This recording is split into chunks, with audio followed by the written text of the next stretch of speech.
Mga sakit tulad ng COVID-19, tuberculosis, malaria at trangkaso, hindi nila alam ang mga hangganan. Habang tayo naglalakbay at nagtutulungan, ganoon din sila kung kumalat. Pero sa buong mundo, nagkakaisa tayo para labanan ito. Protektahan ang bawat buhay sa amang lugar.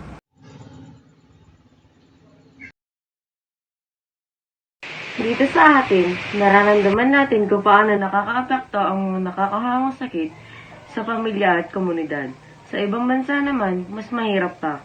Walang malinis na tubig, kulang sa gamot, at hindi kayang bayaran ng mga tao ang paggamot. Pero tandaan natin, kapag may sakit ang isang tao, lahat tayo ay nasa panganib.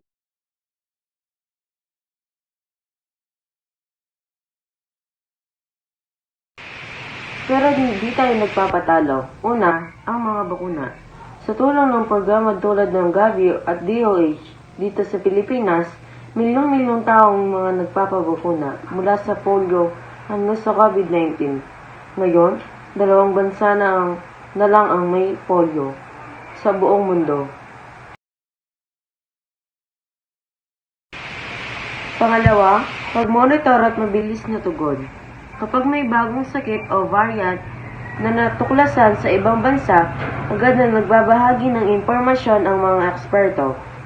Dito naman sa atin, mga barangay health center ang unang linya ng depensya natin. Pangatlo, mga malinis na komunidad at tamang impormasyon. Paghuhugas ng kamay, paglilinis ng kapaligiran, at pagbabahagi ng totoo lang na balita. Simpleng bagay pero napakalakas na epekto. Hindi alam ng mga sakit ang pagkakaiba natin, pero hindi rin alam ng pagkakaisa at pagmamalasakit. Bawat isa sa atin ay may papel dito. Magpabakuna, linisan ng iyong paligid, at ibahagi ang tamang impormasyon. Ang laban na ito ay para sa lahat. Para sa mas malusog at malakas na kinabukasan,